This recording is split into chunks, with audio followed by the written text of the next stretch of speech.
For the first time in college football history, the Ohio State Buckeyes will host a playoff game, and their opponent is the Tennessee Volunteers.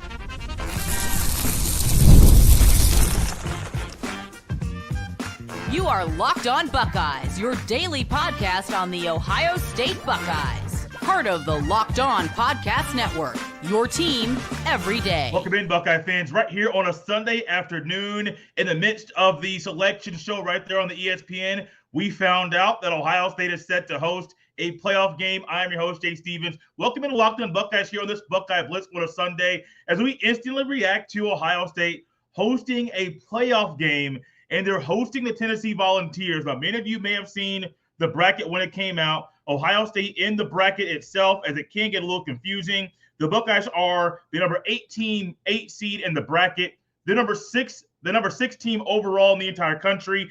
And when you look at this bracket, it's a little confusing, but it's a luxury right now that Ohio State is hosting the playoff game.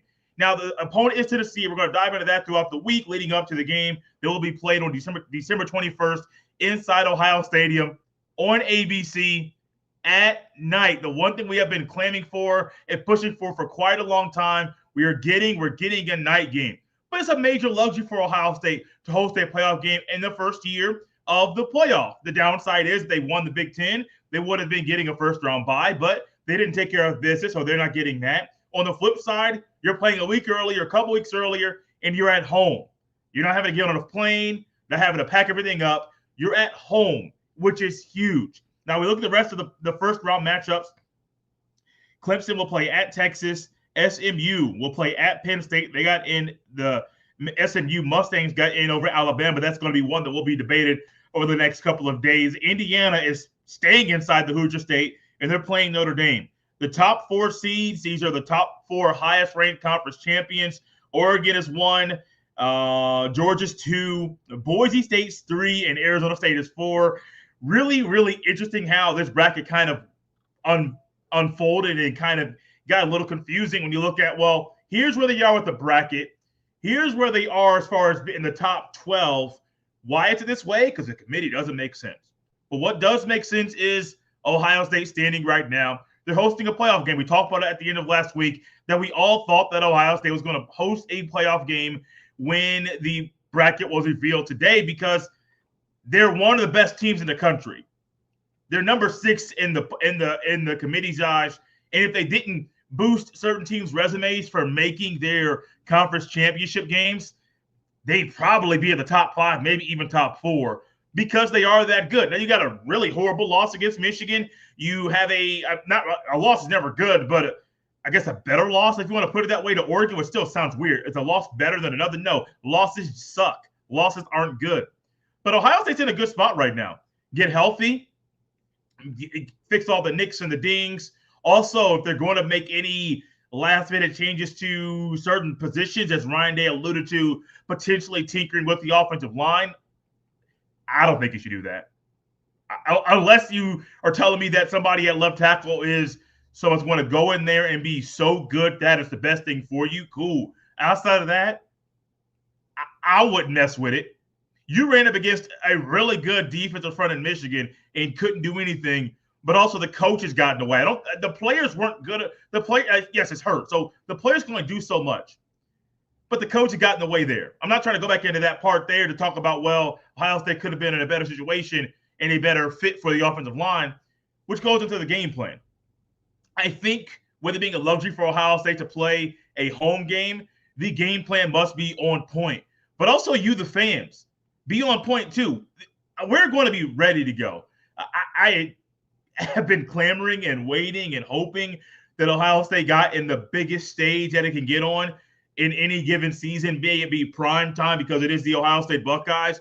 And as Ohio State is set to face a team in Tennessee, they've only faced once in the history of these two-story programs, only once all time, but was not in the regular season. It was a 96 Citrus Bowl. You can go back on the YouTube and watch the game. I've done it before, watch bits and pieces of it. It was a rainy day down there in Florida, and Peyton Manning led the Volunteers over a really talented Ohio State team that day, January 1st in 96. So Buckeyes are looking to get some payback. I know Eddie George, if he's thinking about this game, he wants the Buckeyes to really go off for numerous reasons, added fuel being that the Tennessee team beat Eddie George there in that Citrus Bowl that day. I don't want to dive too much into the bracket as far as like, well, this, that, here. Should Ohio State be higher? Should they be lower? I think if Ohio State took care of business, we all know they would have been one of the top 4 highest ranked conference champions if they would have beat Michigan. They would have been the 5 seed. So take that for what it's worth. Ohio State, number 8 in the bracket, number 6 team in the country. They're hosting Tennessee. But before we go any further, I do want to dive into a little bit about the bracket itself and the system and what the committee can do before next season so they don't embarrass themselves. This episode is brought to you by Omaha Steaks. Nothing delivers comfort and joy quite like the unrivaled quality and taste of Omaha Steaks. It's guaranteed perfection in every single bite, and right now you can save on unforgettable gifts with 50% off site-wide at omahasteaks.com. Plus, score an extra $30 off with promo code COLLEGE. With 5 generations of experience, they consistently deliver the world's best steak experience, and the gifting experts at Omaha Steaks have made it easy to deliver the perfect gift with thoughtfully curated gift packages featuring gourmet favorites, from legendary steaks to mouth-watering desserts and more. Save 50% off site-wide for a limited time at omahasteaks.com. Plus, our listeners get an extra $30 off with promo code COLLEGE. That's 50% off at omahasteaks.com and an extra $30 off with promo code COLLEGE. Minimum purchase may apply. This episode is also brought to you by our friends at FanDuel. Get ready to tackle the NFL action with FanDuel. It's America's #1 sportsbook, because right now new customers can bet $5 and get $150 in bonus bets if you win. The FanDuel Sportsbook app gives you everything you need to place live bets on the NFL, and it's all in one place. So when you get a hunch in the middle of the game, you can check out the latest stats, view live play-by-play, and so much more on the same page where you place your bets. Simply visit FanDuel.com to join today. And when you join, you can go ahead and put some money on your Ohio State Buckeyes. They're currently 7.5-point favorites over Tennessee in that first-round playoff game. That's via our friends at FanDuel Sportsbook, and the over-under is set at 47.5. You'll get started when you sign up with $150 in bonus bets. If you win your first $5 bet, all of the action goes down in 2 places: on the FanDuel Sportsbook app and at FanDuel.com. Never waste a hunch and make every moment more with FanDuel, an official sportsbook partner of the NFL. Thank y'all for tapping into this live show on a Sunday afternoon. It's Election Sunday, and your Ohio State Buckeyes, they're the number 8 seed in the playoff bracket, number 6 team overall in the country, and they're set to host the Tennessee Volunteers. This will be a game that it's one of those matchups that I was kind of wondering if Ohio State would get there. My microphone volume was not correct earlier. Hopefully it's a little bit clearer now. But it's one of those matchups that I was kind of hoping that the Buckeyes might stay away from. Just being honest with you. Ohio State's weakest point on the team, O-line. Tennessee's possibly one of the strongest position units on the team, defensive line.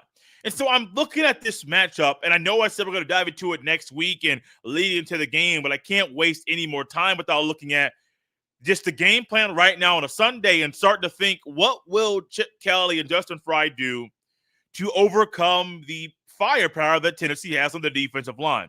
You have the questions. I got the questions that many of us are wondering if they're going to put a game plan together that is superior, way better than the last one we saw in the last game the Buckeyes played. I hope they do. I mean, up until that point, we hadn't seen a game plan like that. So part of my belief was that was a Michigan game plan that didn't really get altered throughout the game. And you go forward throughout the rest of the year, you get better and you get better and you get better. But also what can get better is this system that the College Football Playoff Committee is working with. I know the 13 people there in the room didn't put the system together. Whoever it is behind the scenes that is controlling this thing, they put the system together. And all I want to say is, why in the world do we have a system that rewards teams that aren't the top 12 teams in the country? Now, I didn't say this earlier, and you can tell I'm getting a little irritated, but when you look at the bracket, Clemson is the number 16 team in the country. They're the 12th seed in the bracket. Boise State is getting a bye because they won the Mountain West and they're the highest ranked, the 4th highest ranked conference champion. Okay, the top 5 highest ranked conference champions automatically get in. That's stupid. Clemson's number 16 in the country via the committee. Boise State's number 9 in the country via the committee. Via just the top 12 nature of this format, Boise State's going to get in. Clemson doesn't, but Boise State gets in with the bye. Clemson gets in when they're not one of the top 12 teams. The system is flawed. Now, if you want to say if you win your conference, you're automatically in, which I would not go that far, but if you do, you got to expand it. Because there are, 9 conferences right now? The Power 4 and the Group of 5. You're going to have 9 of them. But if you do that, is a 16-team format good enough? Is a 24-team format good enough? Let's just think about what's happening here. The playoff, I'm all for a playoff in this sport. I think it's very dumb that we didn't have a playoff in college football until 2014. But when you have a playoff, see the top teams in the country, put them inside of your format, and let them rock and roll. Don't try to make it so that you're rewarding teams that shouldn't be rewarded. SMU got rewarded in this format because, they got into a spot that I don't think they deserve to be in. Boise State, Clemson, they're getting rewarded. They literally rewarded Penn State, which didn't play nobody. The one team they played, the 2 good teams they played, they lost to. All of a sudden, we're going to reward you because you played in your conference championship game. Here is the flaw in the system. Not only is it a flaw in the system of the makeup of the bracket, but also the committee's logic is very, very dumb. So my very hope is that we get to the playoff next year and we think about what the playoff format might be, knowing that in, I think a year from now, in 2026, probably going to go to a 14-team playoff. Hopefully down the road, when we get there, we get a format that makes sense. Even if it's 14 teams, you have the top 14 teams in the country, the top 2 seeds get a bye, and then everything else just falls where it may. Cool. If you want the teams 3 through 14 to play each other and for there to be, what would that be? 6 games in the first round, and those are on home sites. I'm here for it. I ain't got nothing wrong with that. But rewarding teams just because they played in a conference championship game, even though, yes, it is a 13th game, but if the previous 12 games, if you didn't play anybody, you shouldn't get rewarded. If you're not in the top 12, you shouldn't get rewarded. If you're a number 9 team, you shouldn't get a bye. Make it make sense. The committee can't do that. Those controlling this thing, they can't do it either. And here you are with the sport. I'm glad that Ohio State has it's a luxury. The Buckeyes have a home game right now against a Tennessee team that is going to come into the shoe and try to do everything they can to play spoiler. But also Ohio State still has, all the issues Ohio State has right now, which aren't many. You got Caleb Downs. You got Will Howard. That's going to rub some people the wrong way. You got Javier Henderson. You got Jeremiah Smith. You got Emeka Buka. You got guys that have done great things this year. And that should make Buckeye fans confident about how successful this team could be in the playoff and their playoff push to win a national championship. That's the only goal that Ohio State has that's still on the table, is the ability to win a national championship. And I can't wait to see the Buckeyes back on the field on December 21st. They win that game. They get a rematch with Oregon in the Rose Bowl. Yeah, if that doesn't fire you up, man, start watching some more Buckeye football. That might fire you up too. We're out of here, y'all, on a Sunday afternoon. Glad to be back here with you on a Sunday. This does not erase a regular Monday show. Trust me, we're going to have some more Buckeye football, playoff, and transfer portal. That'll be all wrapped up into tomorrow's show. You can follow me on Twitter and on Blue Sky at jstevens07. Send every email to jstevens317@gmail.com. Buckeye fans, thanks for tapping in on this live reaction show to the college football selection show right there on the ESPN. Tapping in live. I appreciate everyone that did. We'll see you tomorrow. Got a lot more Buckeye football to talk about.